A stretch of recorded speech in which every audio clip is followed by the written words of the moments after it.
Good morning, PBC kids. My name is Owen, and today we're going to be going through a few short Bible studies together. But before we do that, I have a few friends that are going to help us talk about the restart next Sunday on August 2nd.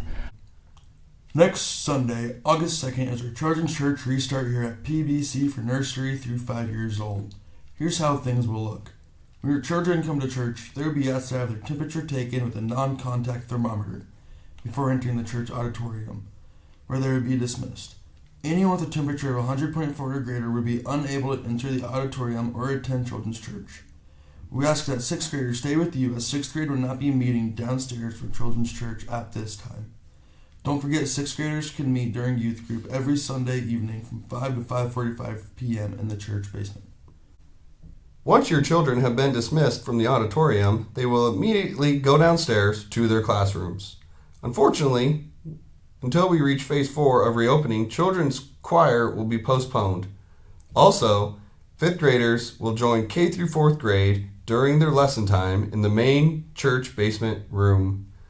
Once your child is in their classroom, masks will be made available, although not required, and hand sanitizer.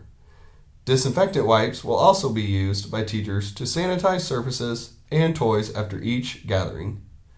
Toys will be limited and snacks will be unavailable as well. Once Children's Church ends, we ask that parents pick up their children at the door of each classroom to promote social distancing. If your child misses Children's Church, a recording of the K through 5th grade class will be posted on the PBC YouTube page with a link on the PBC Facebook page shortly after church service each Sunday. That's all. See you next Sunday. Now here's Owen now with today's Bible lesson. A perfect home from Genesis chapters 1 and 2. In the beginning there is nothing. Nothing to hear, nothing to feel, nothing to see, only emptiness and darkness and nothing but nothing. But God was there, and God had a wonderful plan. I'll take this emptiness, God said, and I'll fill it up.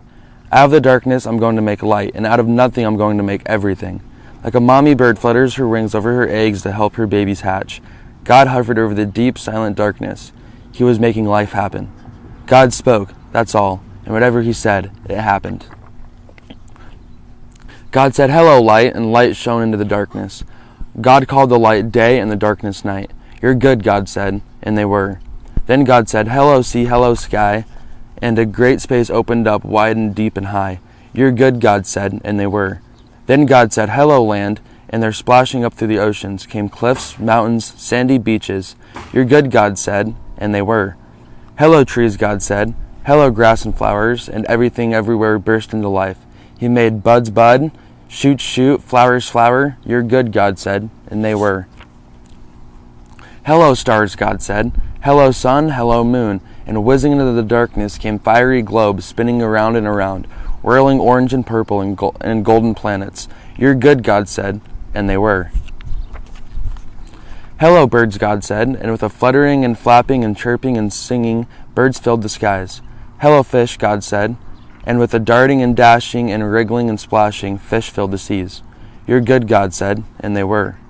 Then God said, "Hello, animals," and everyone came out to play. The earth was filled with noisy noises, growling and gobbling, and snapping and snorting and happy skerfuffling. "You're good," God said, and they were. God saw all that he had made, and he loved them, and they were lovely because he loved them. But God saved the best for last. From the beginning, God had a shining dream in his heart. He would make people to share his forever happiness. They would be his children, and the world would be their perfect home. So God breathed life into Adam and Eve. When they opened their eyes, the first thing they ever saw was God's face. And when God saw them, he was like a new dad. "You look like me," he said. "You're the most beautiful thing I've ever made." God loved them with all of his heart, and they were lovely because he loved them. And Adam and Eve joined in the song of the stars and the streams and the wind and the trees, the wonderful songs of love to the one who made them. Their hearts were filled with happiness, and nothing ever made them sad or lonely or sick or afraid. God looked at everything he had made. Perfect, he said, and it was. But all the stars and the mountains and oceans and galaxies and everything were nothing compared to how much God loved his children. He would move heaven and earth to be near them. Always, whatever happened, whatever it cost to him, he would always love them. And so it was that the wonderful love story began. The terrible lie from Genesis chapter 3. Adam and Eve lived happily together in their beautiful new home. and everything was perfect for a while, until the day when everything went wrong.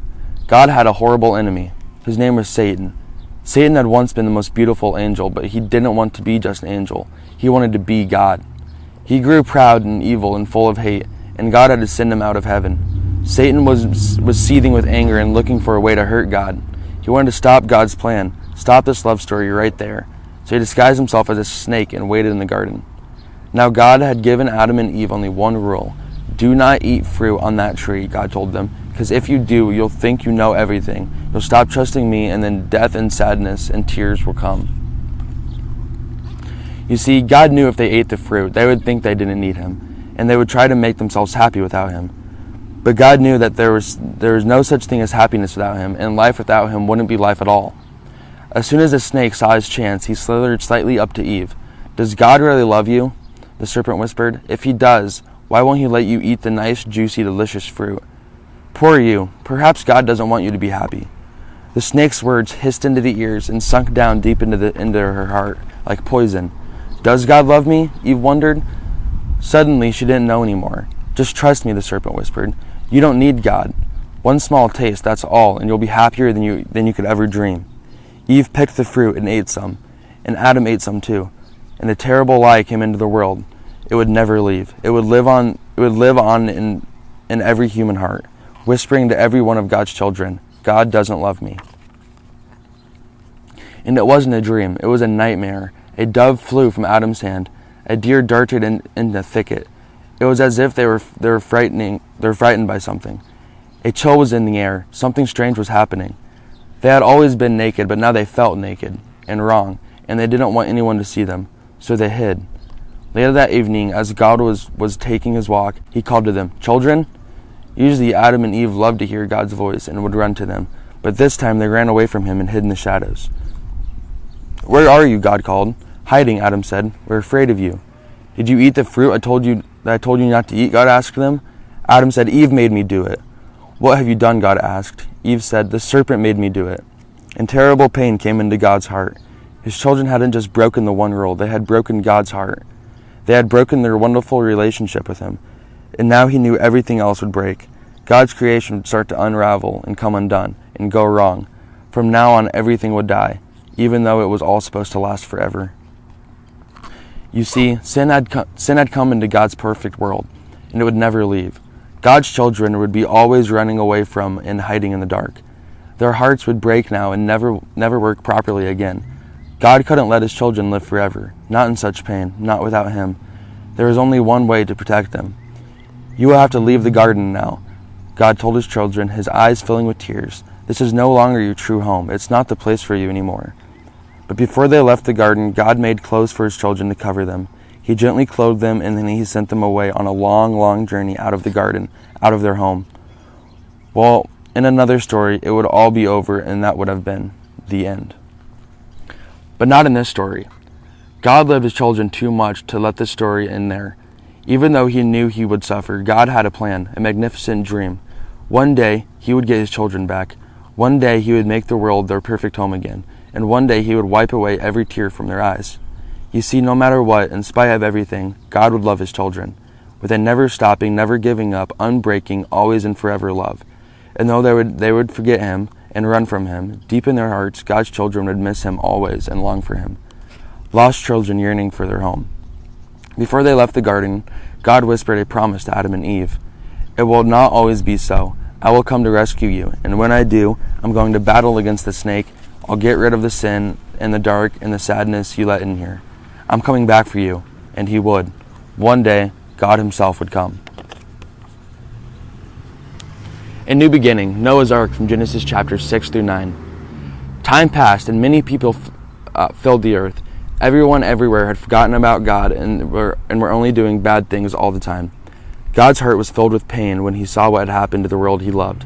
Everywhere was disease and death and destruction, all the things God hates most. Now, Noah was God's friend, which was odd in those days because no one else was. Noah listened to God. He talked to God. He just loved being with God like you do with your best friend. Noah, God said, things have gone wrong. People have filled my world with hate instead of love. They are destroying themselves and each other and my world. I must stop them. First, we'll build an ark. Do you know how to build an ark? Neither did Noah. Luckily, God knew he would show him. A storm is coming, God told Noah, but I will rescue you, I promise. I'll send the animals to you, ones that creep and crawl and slither and slime and gallop and hop and bound and climb, and don't forget to pack everyone's food. The storm was going to wash away all the hate and sadness and everything that had gone wrong and make the world clean again. God had thought up a way to keep Noah safe, but Noah would have to trust God and do exactly what God told him. So Noah built an ark, short of a very large boat. Noah's neighbors came out to watch and point and laugh because they didn't believe Noah about the boat or the storm or needing to be rescued, and Noah must have looked rather silly. His boat was in the desert.